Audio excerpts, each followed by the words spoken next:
Hey guys, what's poppin'? It's your boy Vyro, and today we're going to be discussing why two-framing is a horrendous mechanic. Now, to understand why two-framing is such an awful mechanic, you have to understand why it exists in the first place in Ultimate. In 64 and Melee, recoveries will not snap to the edge unless they are perfectly spaced or you hit just the right angle. This, along with edge hogging, creates an environment where you must make a guess as to how your opponent would choose to recover. Now, after Melee, Sakurai made ledge grabbing a lot easier, and you see the term magnet hands floating around a lot. Now, don't get me wrong, magnet hands does exist in Melee and Brawl 2, but it's not very prominent in those games. Where it became really prominent was Smash 4 and Ultimate. In 4 and Ultimate, we saw the emergence of ledge trumping, and an increase to the absurdity of magnet hands. With most characters, as long as you aim somewhere near the ledge, you will snap to it, and you have priority to grab the ledge even if someone else is on it. This creates a meta where everyone goes to the ledge 99% of the time. And along with better recoveries, there's almost no reason to go anywhere but the ledge. So how do you stop this? Edge guarding is more risky than it's worth most of the time due to the high value in stage control in Ultimate, and you also can't ledge hog. So the solution they came up with was two-framing. When you grab the ledge in Ultimate, there are 2 frames where you are not intangible. During those 2 frames, you can be hit out of your recovery, and most players will try to aim for that window to sneak out a kill. There are exceptions to this, such as Falcon reaching above the ledge, which gives you more than 2 frames, and moves such as Rob and Ivysaur Downer have huge hitboxes that hit below the ledge, giving you more than 2 frames to hit people out of their recoveries. And there's also moves like Palu down tilt and up smash, which have lingering hitboxes, which allow you to hit 2 frames easier, because if your move is out for 8 frames, you don't necessarily need to hit a 2 frame.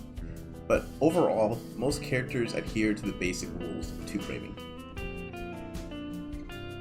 Now, the big problem with 2 framing is that it's a half skill, half luck based mechanic that can completely swing the game in one player's favor. Not only that, but it's also low risk, high reward.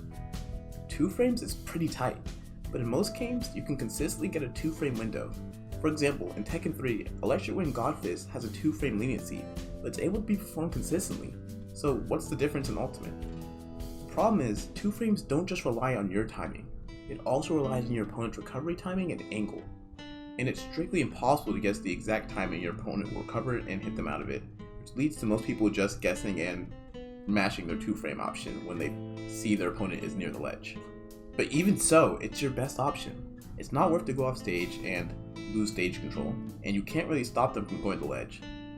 So it's in your best interest to try and hit them with a 2 frame and hope it works.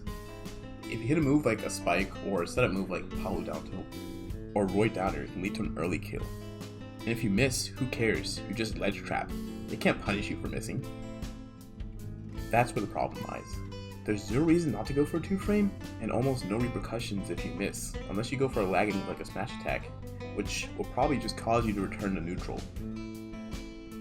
In this clip, you can see Cola straight up spamming Downer at the ledge and hoping at 2 frames. He is literally mashing the option. And the sad part is, that's the correct way to play the situation. If he hits the Downer, he can bear after and he gets a kill. If he misses, he can just go back to ledge trapping with one of the best ledge trapping characters in the game. Fatality does the same thing with Falcon. He mashes there at the ledge, and if he hits you, you die. It completely swings the game in his favor. I personally don't believe such a low risk, high reward option should exist as one of the core mechanics of the game, but you guys can tell me what you think in the comments below.